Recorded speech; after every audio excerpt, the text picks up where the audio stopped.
Boxing Ego here. If you like this video, make sure you hit the like button and also subscribe to the channel and hit the bell icon on the top of your screen to get notified when the latest new content drops. 1. What up, fight world? It's your boy Ego, and I'm back with some more boxing. Back with my post-fight thoughts, watching this Canelo versus Chavez Jr. card.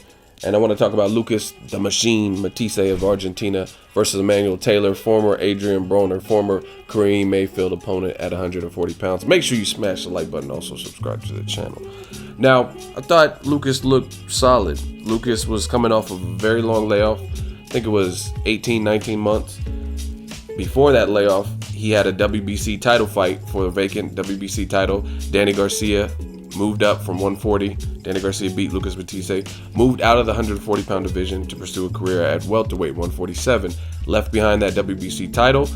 And Lucas Matthysse and Victor Postal, who were the high-ranking people within the WBC at the time, they scrapped for it.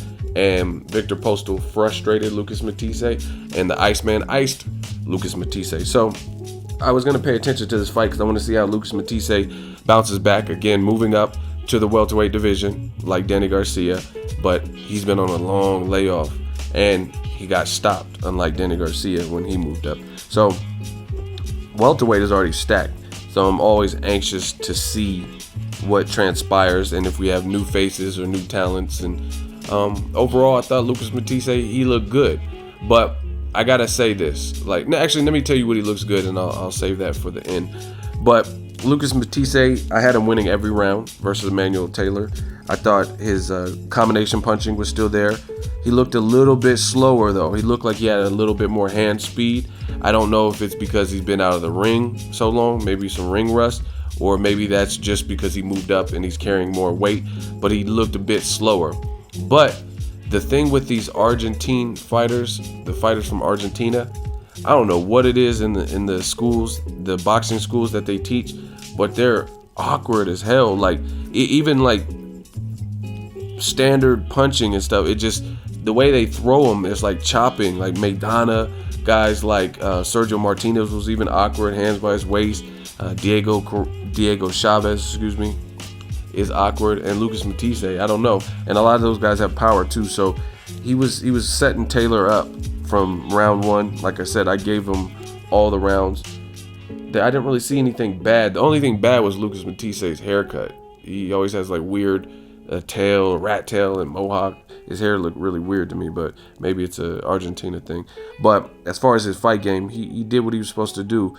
I thought Emmanuel Taylor, I figured he would knock him out, and he did that in the 5th round. And Taylor in the 1st round started off decent, but as soon as he would have decent moments in the fight where you would maybe Taylor is winning this round, then something else would happen, would transpire, and then it's like you couldn't give him the round. Like round 1, he was doing solid, but then he got buckled in the last 15 seconds. So in a very even round 1, kind of a filler round, and then you see a guy get buckled, that sets it over the edge, and to me, it has to be a Matthysse round.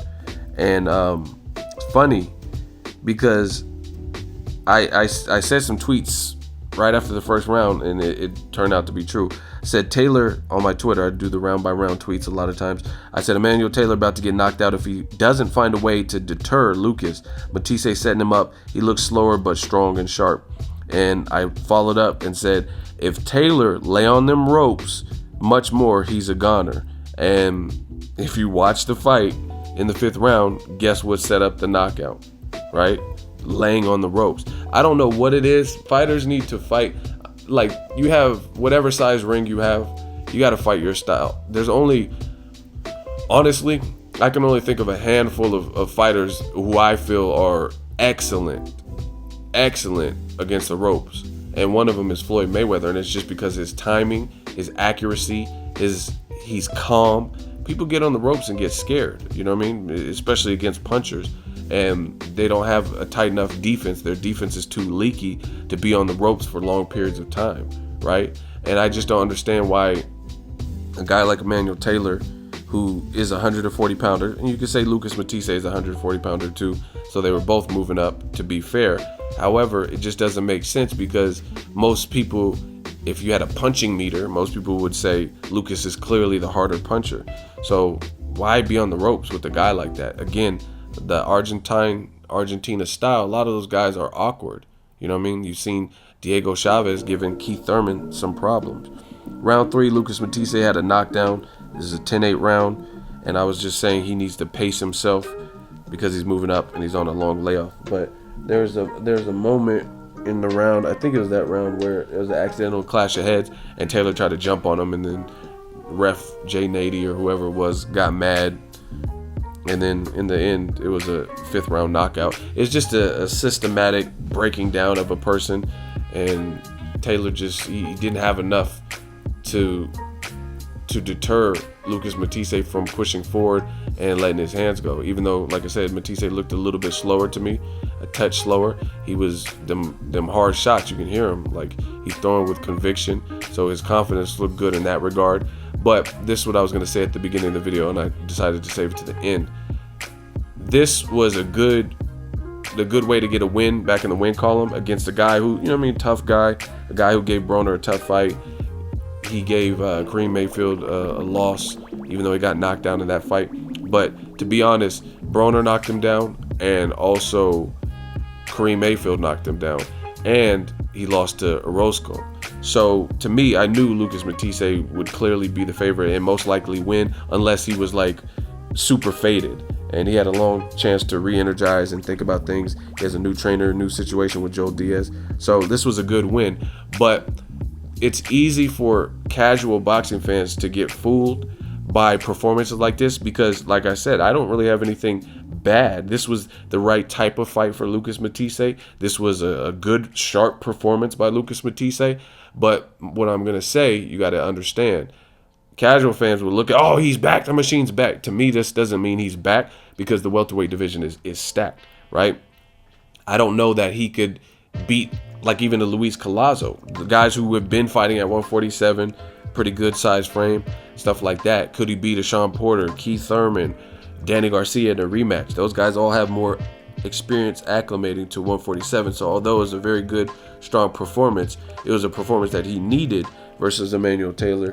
But at the end of the day, I still got to see more to determine, because I honestly feel like I'm not gonna say he's not strong still, but I think he was probably stronger at 140. Like shout out to my dude Mike Dallas, but he fought Lucas Matthysse and he got hit with the shot and he got knocked out from it. Lamont Peterson, he got really badly hurt from a single shot, and Lamont Peterson, if you don't really hurt him, then he's game as hell. You look at Victor Ortiz, dropped him maybe even more than once, but at the end of the day, it wasn't enough because he fought back to a draw. So Lamont Peterson, he's battle tested, and Lucas Matthysse ended up stopping them. So I think Lucas's power might be at 140. He's still strong enough at 147, but again, I just got to see a little bit more to say he's back, because right now I wouldn't picture him to beat Errol Spence or Kell Brook or Keith Thurman, any of the top players, Sean Porter. I don't know. But I liked what I seen from Lucas Matthysse, given the opponent and given all things considered. This was the right type of fight to usher back in to get a win in the win column, test some things out with the new trainer, and then hopefully he just keeps elevating his competition. But it's not enough of a threat level to me for me to say he's back. You know what I mean? This was just a very worker, good, sharp performance to get you back, get your confidence back, and that's what he needs after a long layoff. So I don't have a problem with that. So let me know what you guys want to see next from Lucas Matthysse. He did look sharp. He did look still strong, his confidence, and that's going to be the most important, because after that Postal beating, he pretty much did a no mas and quit. So he needed a performance like that. As far as the stoppage, it was definitely a rightful stoppage. I don't know who would argue aside from like Emmanuel Taylor, but that was the rightful stoppage, because he got pinned on the ropes, and then he got hit with consecutive concussive type blows, and then he dropped. He instantly started leaking, like his nose or whatever was bleeding, and he just looked cloudy. He got up, and the referee was asking him, "Are you good?" And he shook his head, yeah, but he wasn't even looking at the referee. That's not a good sign. You know what I'm saying? And that to me shows me that a guy is clearly out of sorts. You know what I mean? He doesn't have all of his wits, because he can't focus on, you know what I mean, your adrenaline kicks up. Obviously you got knocked down and stuff like that, but you can't focus on, I mean, you have to look at the referee and stuff. You can't be looking all to the side and, like, you know what I mean, Peter Quillen, at first I was like, oh, that was a premature stoppage when he got stopped by Daniel Jacobs, and then I watched it again and it was the same thing. His eyes looked glazed over. He wasn't really focused, and the referees see that, and they're not going to put you in there with this brutal puncher and send you to the slaughterhouse. So you have to be better with your response or your responsiveness to their questions. You know what I mean? And Taylor was looking away from the ref. You know what I mean? You can't do that. If you really were ready to compete and it was just like a flash knockdown, then you would get up and you're like, oh yeah, I'm good. And you know what I mean? He'll touch glove and all that, but that's not what it was. I think he was really out of it. So let me know what you guys think. Lucas Matthysse, strong performance. Drop it in the comment section. Make sure you share the video, like the video as always. Hate, comment, and subscribe. Till next video, is Ego signing off.